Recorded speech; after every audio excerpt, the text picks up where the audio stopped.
Hi everyone. This is Damian Abernathy. Welcome to Forgotten History of Pacific Asia War podcast.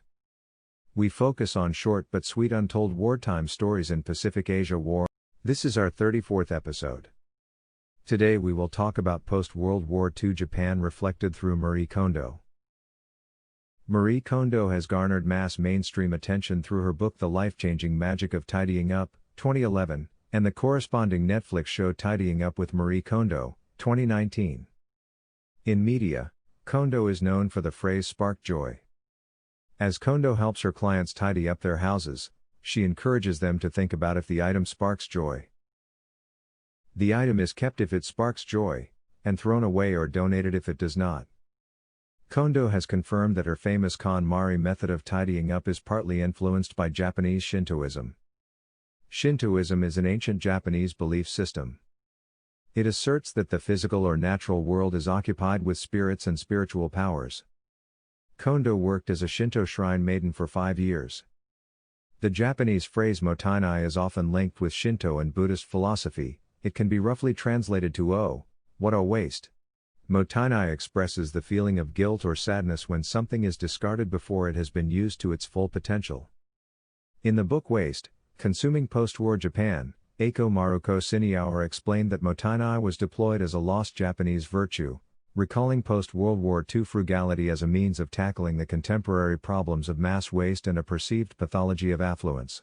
This post-war transformation of Japan included the denial of many Japanese wartime atrocities, such as the Nanjing Massacre.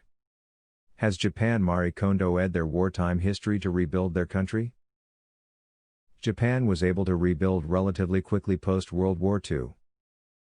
During the immediate post-war era, the United States occupied Japan and implemented reform programs to promote democracy. Japan and the United States later created a mutually beneficial relationship through their Cold War allyship under the command of General MacArthur. Professor of Texas A&M University Lawrence C. Woken provides an in-depth analysis of Japan's independent post-war recovery.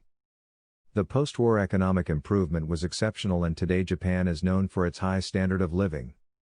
The Japanese government focused its efforts on building infrastructure to support the industrialization of the nation in the 1950s through the 1960s. Concerns over the environmental impact rose with the expansion and decentralization of industries in Japan.